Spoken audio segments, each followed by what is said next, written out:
A lost dog strays into a jungle. A lion sees this from a distance and says with caution, "This guy looks edible. Never seen his kind before." So the lion starts rushing toward the dog with menace. The dog notices and starts to panic, but as he's about to run he sees some bones next to him and gets an idea.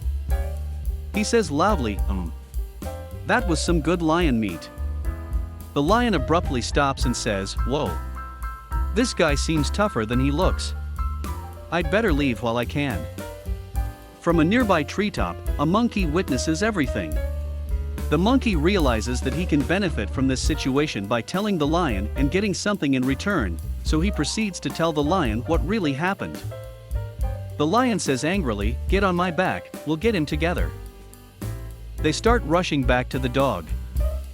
The dog sees them and, realizing what has happened, starts to panic even more. He then gets another idea and shouts, "Where the hell is that monkey? I told him to bring me another lion an hour ago."